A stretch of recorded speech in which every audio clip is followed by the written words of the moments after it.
to be a medium that permeated space that allows light to propagate.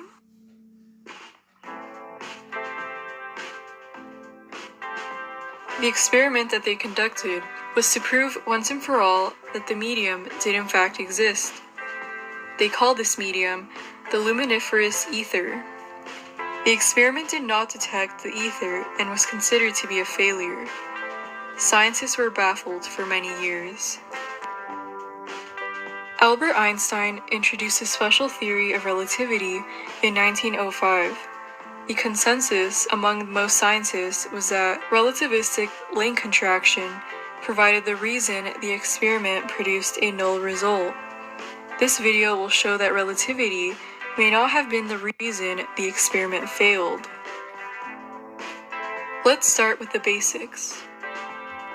The experimental apparatus is called an interferometer. Light is directed towards a half-silvered mirror, which splits the beam into two perpendicular paths. Each pulse is met by a mirror, which redirects the light back towards the half-silvered mirror. When the pulses recombine, the interaction causes interference, which can be seen through the viewing device. The size of our interferometer is such that it takes light precisely 1 nanosecond to travel from the half-silvered mirror to any other component of the device, a distance of about 1 foot. For the first run of the experiment, we will assume our device is stationary. Since there is no wind, it will take 4 nanoseconds for each pulse to reach the viewing device. The pulses of light always travel at the speed of light relative to the ether wind. Suppose the ether is moving at half the speed of light. If the moving paths are overlaid over the device, the diagonal pulses will now also track horizontally and vertically relative to the device. Notice the time required for the green pulse to travel from the laser to the green mirror took 4 nanoseconds, twice as long as the no-wind case. Since the pulse was moving directly into a wind that is blowing at half the speed of light, its speed relative to the device was 1/2 of its normal speed. The blue pulse is not immune to the effects of the wind. Relative to the ether wind, it is traveling a diagonal path. It is traveling a greater distance, so it requires more time. The special theory of relativity causes moving objects to compress in length by an amount that is described by the Lorentz transformation. The Lorentz transformation requires an object that is moving at half the speed of light to compress to 0.866 times its normal length. We will compress the length of our apparatus to be 0.866 times its normal length.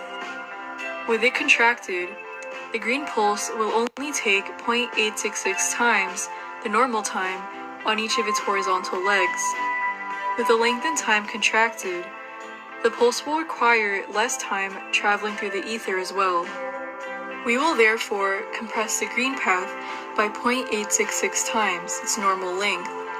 And as we do, we notice that the green diagonal line will precisely overlay the final blue diagonal line. That means the green and the blue pulses will arrive at the half-silvered mirror simultaneously and will later be seen as constructive interference in the viewing device. We will now run the experiment with the device moving at half the speed of light. The device is compressed by the appropriate amount to satisfy relativity. Let's step through the experiment, stopping whenever a pulse passes a component of the device. If relativity is the reason the experiment yielded a null result, the green pulse will have to catch up to the blue pulse in the next 2 legs. The blue and green pulses each just traversed one side of an equilateral triangle in the same amount of time. This provides a visual confirmation that the pulses maintain a constant speed through ether at all times. The green pulse is only 0.58 nanoseconds behind. It now has a tailwind, so this is its last chance to catch the blue pulse. The pulses arrive at the same time. Compressing the apparatus resulted in a null result of the experiment. Were the scientists correct? Was it length compression that caused a null result? There are two conflicting implications of the special theory of relativity and the Michelson-Morley experiment. They are: length contraction explains a null result of the Michelson-Morley experiment, and the velocity of light is an absolute constant for all observers. The Michelson-Morley experiment does not support the statement that the velocity of light is constant for all observers. We were observers that occupy the same inertial reference frame as a device. What did we see? In the time it took the blue pulse to reach its mirror, the green pulse only made it this far. Even though the two pulses ultimately reach the half-silvered mirror at the same time, they do not reach their respective mirrors simultaneously. Once the green pulse reaches its mirror, it now has a tailwind and is moving much faster than the blue pulse with respect to the device. On the second leg of the experiment, the blue pulse traveled a greater distance than the green pulse in the same amount of time. On the third leg, the green pulse traveled a greater distance than the blue. Michelson and Morley only had insight to the end result of the experiment by means of the viewing device. They had no insight as to what was happening at the other locations within the device. Einstein said that the velocity of light is constant for all observers. How can all observers see the same velocity of light when a single observer sees light pulses travel at many different velocities? Either the special theory of relativity did not solve the null result of the Michelson-Morley experiment, or the velocity of light is not constant for all observers. Perhaps both of them are true. Something to ponder.